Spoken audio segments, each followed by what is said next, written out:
എന്നെ അറിയാവുന്ന ആൾക്കാർക്ക് ഞാൻ എന്താണെന്നറിയാം.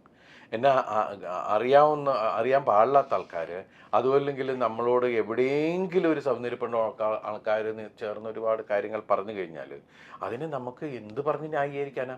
അവർക്ക് താല്പര്യമില്ല അത് കേൾക്കാൻ. അതിങ്ങനെയാണ് എന്ന് പറഞ്ഞ ആൾക്കാരോട് ന്യായീകരിച്ച് സമയം കളയണ എന്തിനാ?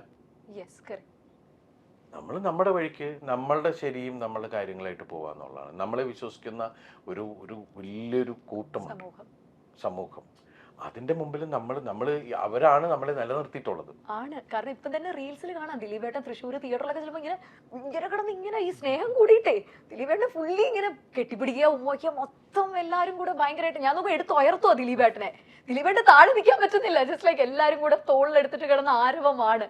സോ ആ ഒരു സ്നേഹത്തിന് മുന്നിൽ നമ്മൾ എപ്പോഴായാലും 100% ആദ്യം ദൈവത്തോടും പിന്നെ ഈ സിനിമകളെ സ്നേഹിക്കുന്ന പ്രേക്ഷകരോടും ഇത് തീർത്താ തീരാത്ത നന്ദി. അതുപോലെ നമ്മൾ ഏത് ക്രൈസിസിലും നമ്മളോടൊപ്പം സഹകരിക്കുന്ന ആളുകൾ, അത് ടെക്നീഷ്യൻസ് ആവാം, കോ ആർട്ടിസ്റ്റുകളാവാം, എല്ലാം ഉണ്ടല്ലോ. എനിക്ക് ഒറ്റയ്ക്ക് ഇവിടെ ഒന്നും ചെയ്യാൻ പറ്റില്ല.